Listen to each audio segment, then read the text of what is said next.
So the two main points I'll cover in this video are gravity and the Coriolis effect. Gravity, I have taken the time to disprove gravity in 15 minutes or less, but I wanted to unpack that a little bit more and consider some things in a little bit more detail since a lot of people apparently still don't get it. The main two reasons why gravity doesn't work are simply listed as follows.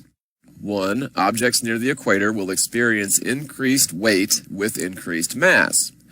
2.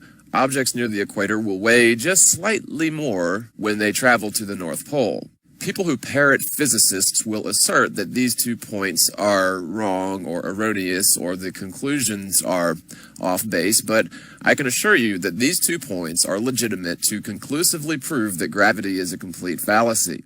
So the first one, objects near the equator will experience increased weight with increased mass.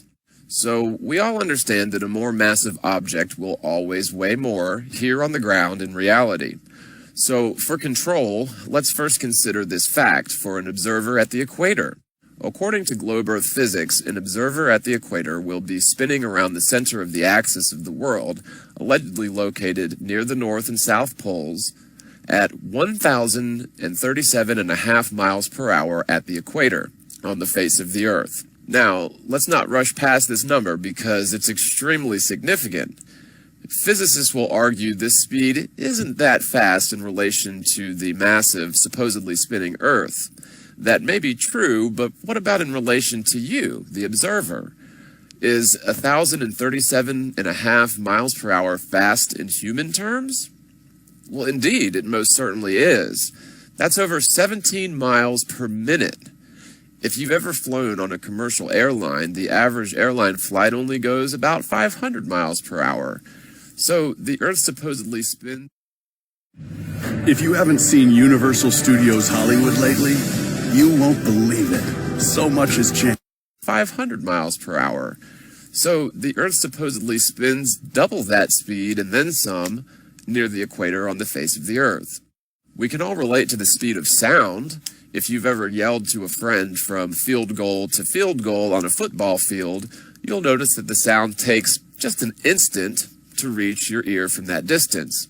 So if you raise your hand when you shout, the person on the other end of the football field will see you raise your hand just an instant before they hear your voice. So sound travels at around 767 miles per hour, which is only about 3/4 of the speed as the supposed spin of the Earth.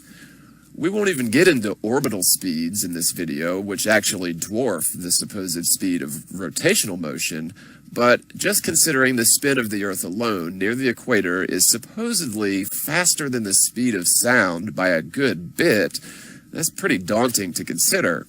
So even if 1,037.5 miles per hour isn't very fast in terms of the Earth itself as a whole, theoretically of course, that velocity is simply mind-boggling in human terms, and we've only just created vehicles which can break that speed or break the sound barrier within the last several decades.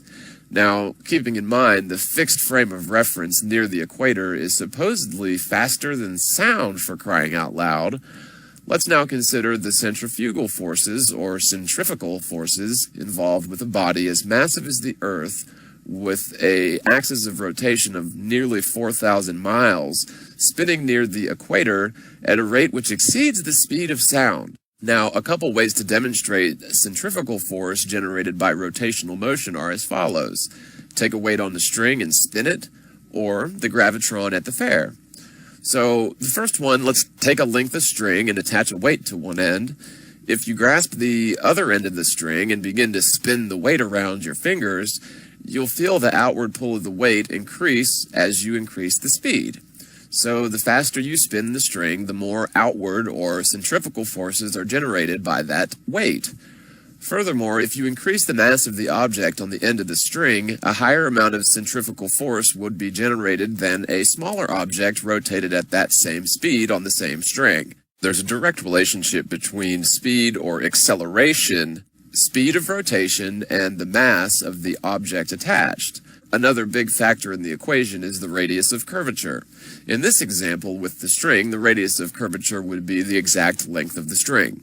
As the radius is increased, so is the speed of the object towards the edge of the curve. So, in other words, even if you have a low rotations per minute, or low RPMs, as the radius of curvature is increased, so too is the speed of rotation towards the edge of the curve.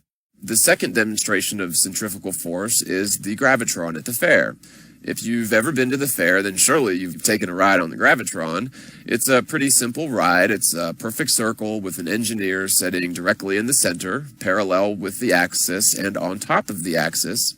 It's perfectly circular, with the outer edges of the ride set at an angle, with sliding cushions for the ride-goers to rest their backs. As the ride begins to spin, the ride-goers are first compelled to stick to the outside edge of the wall. As it spins even faster, the sliding cushions will pop up towards the ceiling, absorbing some of the centrifugal forces and lessening the tension on the ride-goers. Now, the first observation to consider about the gravitron is that it's indeed the inverse of the spinning Earth model. So the people riding the gravitron are safe to walk around on the inside walls of the ride due to the centrifugal force pushing them outward as a result of the spinning, and the walls of the ride are pushing back in towards their feet with the exact equal and opposite amount of force as the outward centrifugal force. If we want to transfer this spinning ride to the globe Earth model, the man walking around on the walls of the ride would need to climb out over the top, over the outside edge, and then hang on for dear life, gripping to something on the outer edge of the machine. Now, if you can imagine this, the man would never be able to walk around on the outside edges of the ride without an equal and opposite force pushing down towards the inside axis. This is because the centrifugal forces compelling any object attached to the walls away from the center of curvature. In order for him to walk around on the outside edge of the ride, he would need something similar to gravity, which would necessarily be equal and opposite to the force as the centrifugal force generated by the ride pushing out. So you'd have to have at least an equal and opposite force. In the case of the ride, it's the steel cage, which is the outside edge of the ride. Now, you must have a perfect balance to negate the outward thrust, otherwise you wouldn't be able to walk around on the outside walls of the ride without being secured by chains. In the conventional model, the chains are invisible, undetectable gravity. Now, since we've got a basic understanding of centrifugal force and exactly what gravity needs to accomplish, we can begin to dissect the conventional model and see if it aligns with reality or not. One thing we can clearly see in the gravitron example is the gentleman at the center of the ride, we'll call him the engineer. We can clearly see that the engineer is in no way compelled to stick to the walls of the ride. You'll notice that he is indeed sitting directly on top of the axis and is spinning with the exact same number of rotations per minute as the people on the outside wall of the ride. Why is it that they are compelled to stick to the walls, yet he is not stuck to the ground and is pushed down towards the ground? They're spinning at the same rotations per minute. The reason is he's sitting directly above the axis and parallel to the axis. Now, the further you travel away from the center of curvature, the amount of outward thrust or centrifugal force would be increased. The ride-goer walking around on the outer edge of the ride is indeed perpendicular to the axis, and the amount of centrifugal forces generated by this spinning body are sufficient to defy gravity, and it allows him to walk around on the outer edge of the walls, but only because the walls are pushing in on his feet with an equal and opposite force as the outward thrust generated by the spin. If you can picture him crawling atop the outside edge of the ride and clinging on to the outer edge of the ride and hanging on for dear life, what amount of force would be necessary to allow him to safely walk around on the outside edge of the ride with no metal structure in place to prevent him from flying off into the cotton candy vendor at 60 miles an hour? This is a theoretical journey into the nonsensical. However, we're dissecting the model of the conventional spinning Earth. To answer the question, the equal and opposite force generated by the spinning object would be needed to allow him to walk around on the outside edge, and this is exactly what gravity is supposed to negate. Gravity would necessarily equate to at least the amount of force generated by the Earth spinning over 1,000 miles per hour near the equator. Now, we've already demonstrated that rotations per minute has nothing to do with centrifugal force if the radius of curvature is a major variable. The rotation of curvature on the equator is nearly 4,000 miles, meaning that even though the world is supposedly spinning once per 24 hours, the fact that the radius of curvature is so large, in human terms, the speeds generated by a body the size of the Earth spinning once per 24 hours are sufficient to generate a great deal of centrifugal force. Furthermore, remember the engineer? If you consider the engineer represents the North Pole in the conventional model, the North Pole would indeed be on top of the axis and parallel with the axis. If you were standing on the theoretical North Pole, on the non-existing spherical Earth, which is only spinning in theory, you would be spinning exactly half the speed as the hour hand on a 12-hour clock. That's twice as slowly as the hour hand on a 12-hour clock, and you would be standing parallel with the axis. Now ask yourself, how much centrifugal force would you hypothesize is generated by that sort of, quote, rotational motion? Do you think it would be more than, the same as, or less than the centrifugal forces generated at the theoretical equator, where you're standing perpendicular to the axis and spinning over 1,000 miles per hour towards the east? If you said less would be generated, you would be absolutely correct. In fact, there should be an option D, because the answer would basically be 0 centrifugal forces would be generated at the North Pole, which is exactly the problem I'm ultimately pointing to with gravity. In theory, if we lived on a ball spinning over 1,000 miles per hour near the equator, yet spinning only half the speed as the hour hand on a 12-hour clock at the North Pole, the disparity between the theoretical centrifugal force generated at the equator would be nearly infinite, meaning the outward thrust generated at the equator by the theoretically rotating Earth would be abundant, yet the centrifugal force generated at the North Pole would be essentially 0. So what is the problem I have? Well, a person weighs in at essentially the same amount in reality. If you travel to the equator and weigh yourself, you'll weigh just slightly less than you would if you traveled to the North Pole and weighed yourself. The difference is so negligible, you can practically say that you would weigh the same at both points. The major flaw and ultimately proof that the world isn't a spinning globe is because gravity is supposedly caused by the mass of Earth warping space-time, and the vacuum of space is supposedly pushing down towards the center of the Earth evenly at all points of this theoretical spinning Earth. If you can imagine the inward thrust allowing this guy to walk around on the outer walls being exerted upon the engineer in the center, would you hypothesize that he would weigh the same, less, or more than he did without the equal and opposite force to the centrifugal pushing down upon his body? Again, the ride-goer is compelled to the outside edge with enough force to allow him to disobey gravity and walk around on the inside edge of the outer wall. If you applied the equal and opposite force to the engineer in the center, he would weigh a lot more because there is not the same outward thrust generated at the 0-degree latitude or at the dead center or at the North Pole, standing parallel to and on top of the axis. The North Pole is similarly situated upon the supposed axis of rotation, while the observer at the equator is 4,000 miles from the axis, standing perpendicular to the axis, theoretically spinning over 1,000 miles per hour eastward. Any person who argues with this point is a mindless repeater who simply doesn't get it. You see, basic logic completely demolishes the idea of a spinning sphere Earth, with gravity allowing people to safely walk along the outside edge of a giant spinning sphere, floating around in space, spinning faster than the speed of sound near the equator, yet spinning half the speed as the hour hand on a clock at the poles, with the weight on a scale essentially remaining consistent from point to point. There's a slight variance in weight from the North Pole to the equator. However, it's entirely consistent with the well-known, well-documented drop in barometric pressure as you travel from north to south, with the pressure being highest in the north, or center of the actual flat Earth map, and the barometric pressure dropping markedly lower and lower as you travel south towards and beyond the equator. Barometric pressure has a direct effect on your weight on a scale. With the pressure being highest towards the center, the person at the center will weigh slightly more than the person at the so-called equator. The simple fact is, if the world was indeed a sphere spinning at the given velocity, allegedly faster than the speed of sound at the equator, the amount of so-called gravity needed to negate the outward thrust of such a massive spinning spherical body would be so tremendously overwhelming if standing at the North Pole.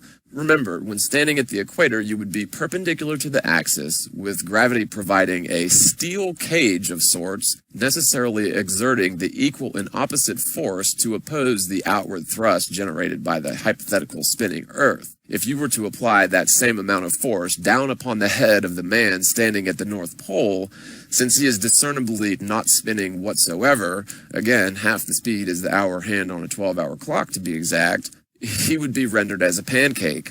This has nothing to do with gravity somehow being more prevalent at the North Pole, but it has to do with the fact that he would be standing atop of the axis and not spinning while standing at the North Pole, with the same amount of gravity needed to keep him stuck to the equator, standing parallel with the axis, zipping around a curve with a radius of nearly 4,000 miles, faster than the speed of sound. Furthermore, remember the first experiment mentioned in this video involving a weight and a string? If you remember, if you increase the mass of the weight, you'll also increase the amount of centrifugal or outward force. This means at the equator, if the world was indeed a spinning sphere, as mass is increased, you should see a marked increase in outward thrust. This means objects should get lighter and lighter on a scale as mass is increased, at least at the equator. You realize this is because of the necessary centrifugal force generated by an object as massive as the Earth spinning once per 24 hours. Keeping in mind, centrifugal force is determined by several variables, including the radius of curvature and ultimately the velocity of objects connected to the outer edge of the curve. So I mentioned this before, but a little experiment you can do is, to prove this point, is take two 1-pound objects, one in each hand. Stretch your arms out to your sides. If you begin to spin, you'll feel the outward thrust of the weights sort of tugging out on your arms and tugging out on your shoulder blades. Now, if you were to increase those two objects, instead of two 1-pound objects, you had two 10-pound weights and spun around at the same speed, the outward thrust generated by those two objects would be greater. And if you transfer that to the globe Earth model, then more and more massive objects should get lighter and lighter on a scale, at least at the equator. Now, such fundamental flaws in the theory of gravity are abundantly clear to the logical, unbiased, rational thinker. Pseudoscientists will take measurements of a person's weight at the equator, or say a ton of coffee at the equator, and the ton of coffee still weighs about a ton at the North Pole.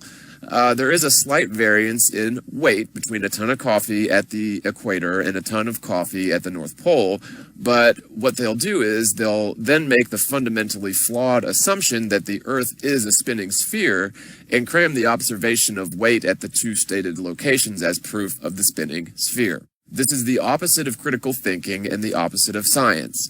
A ton of coffee at the equator should weigh a lot more at the North Pole, simply because there is no outward thrust generated by the spinning Earth at the North Pole.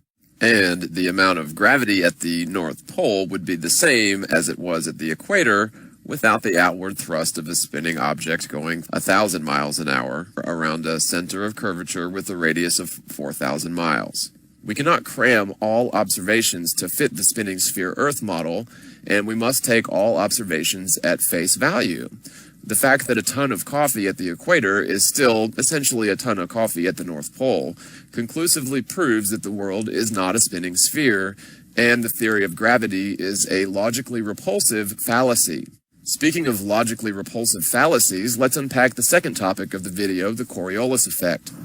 This is Dr. Keith Miller from Kansas State University, and what I'm going to do with this demonstration is illustrate a very important concept, very important factor that affects both global atmospheric circulation and weather patterns, and that's the Coriolis effect.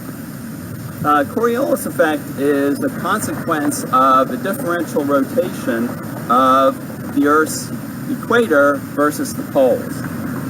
And because the Earth is spinning, and if you imagine someone standing at the equator, in a 24-hour period, they travel entirely around the circumference of the Earth, which means they're moving at a velocity of something like 1,000 miles per hour from someone standing outside of the Earth, while as a person who's at the poles is essentially stationary. And this differential motion of the Earth's surface relative to latitude, the position on the globe, generates the effect called the Coriolis effect. So to illustrate this, we're going to use a playground merry-go-round to act as an illustration of the Coriolis effect and the spinning Earth.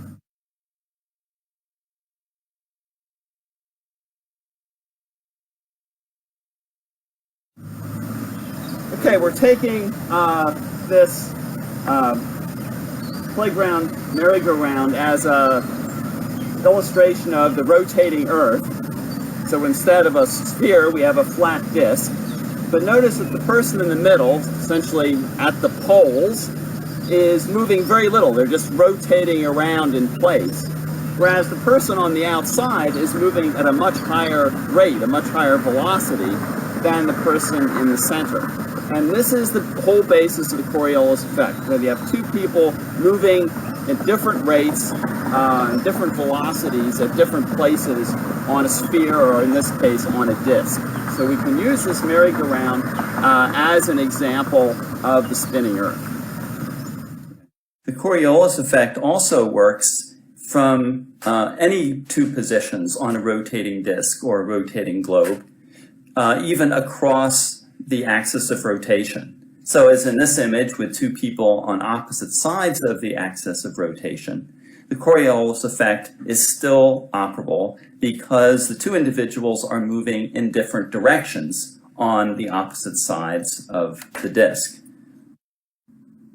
To begin with, we have the ball being thrown back and forth on a stationary disk.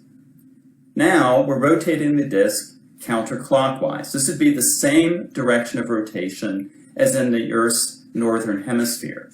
Notice that the ball is always moving to the right of the intended recipient of the ball. This is a deflection in a Coriolis effect is always to the right.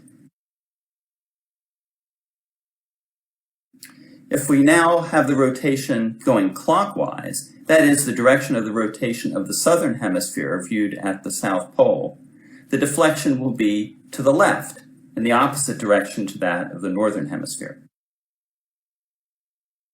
The Coriolis effect is a fundamentally logical observation involving a rotating body as a fixed frame of reference. The easiest way to explain the Coriolis effect is by considering a merry-go-round.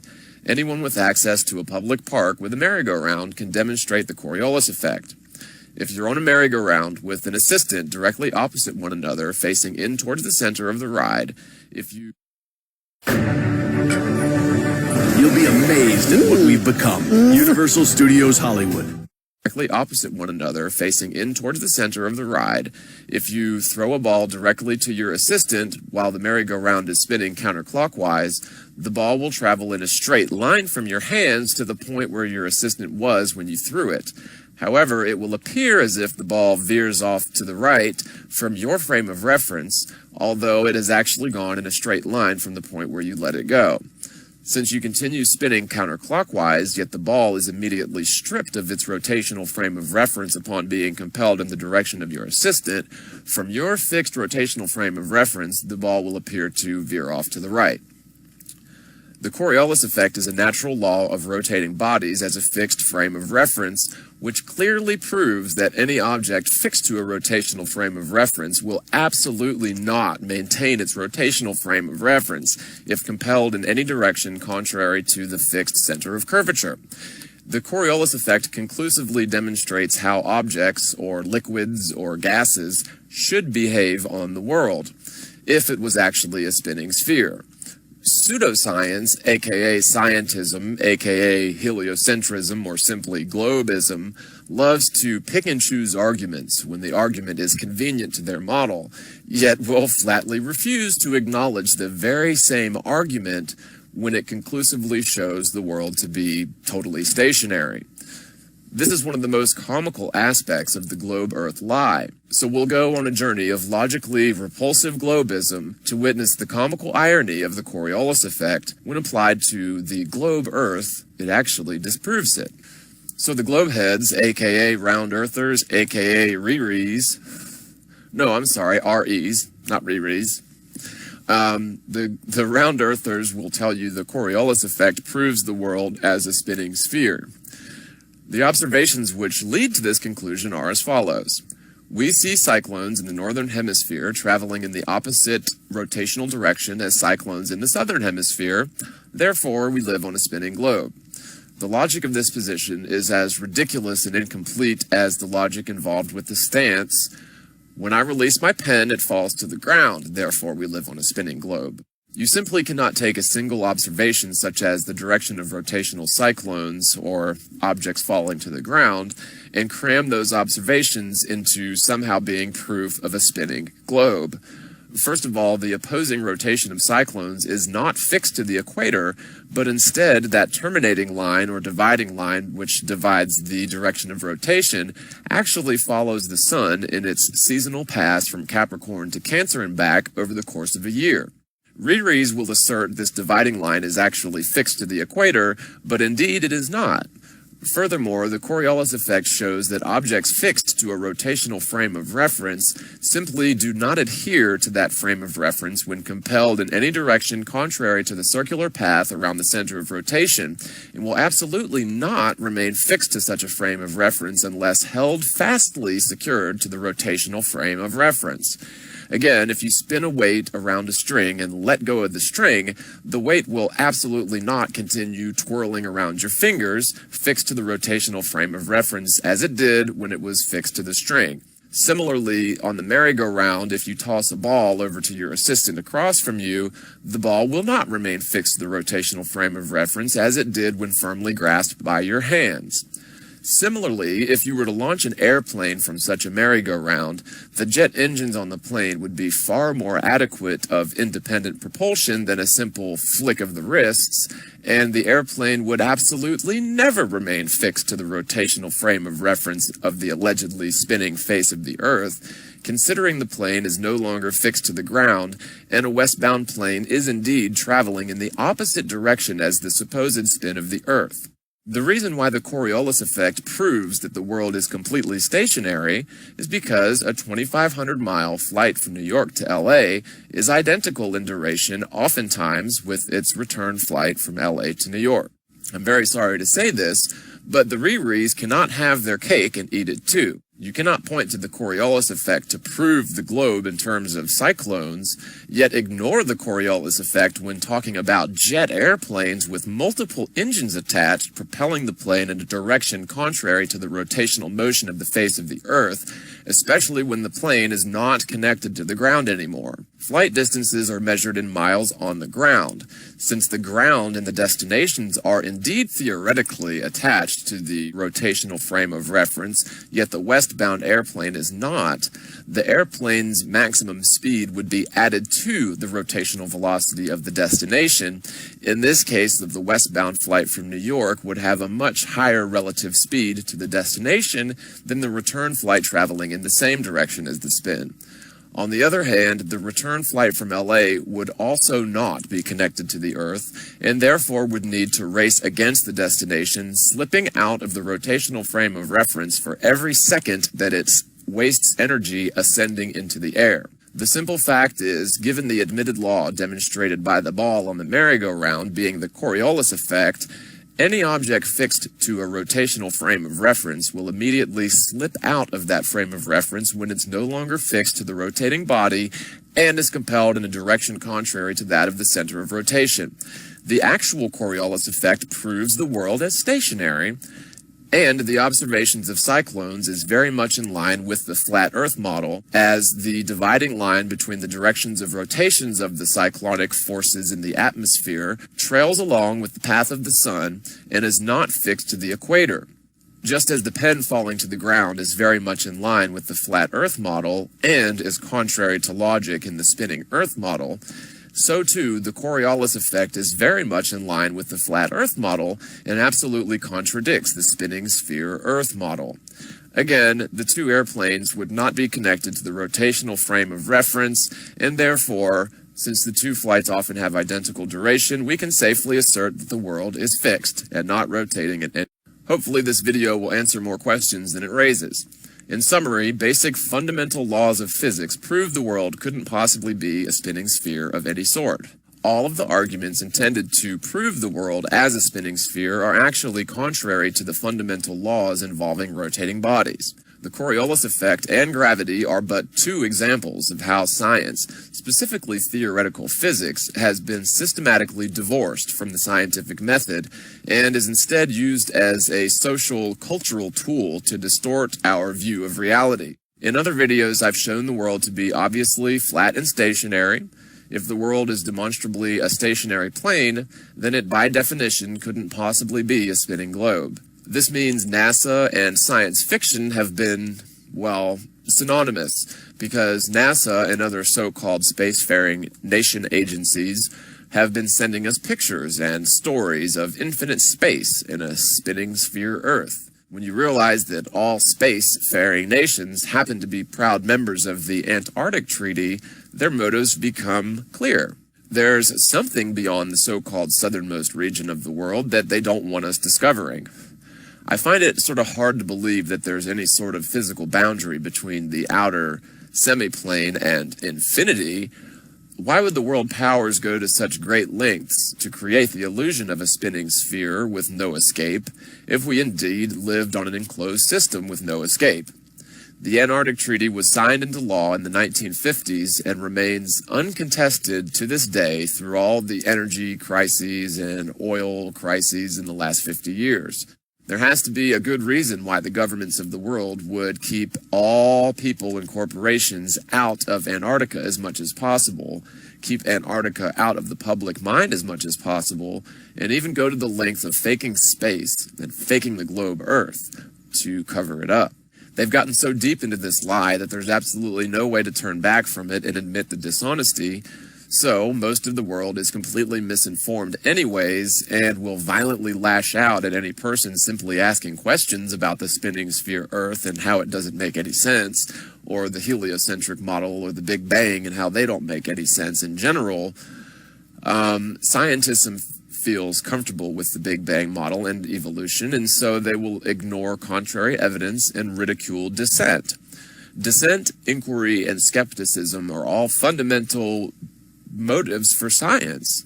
The scientific method and the zetetic process were implemented by rational thinkers to solve problems and understand reality properly. Theoretical physics has hijacked the minds of most scientists, which prevents them from understanding the truth, and theoretical physics is so far removed from the scientific method because the tenets for such theories as the Big Bang or light years are not demonstrable, nor are they falsifiable, rendering the entire field as a whole as viable as science fiction and ultimately pseudoscience. I've set up a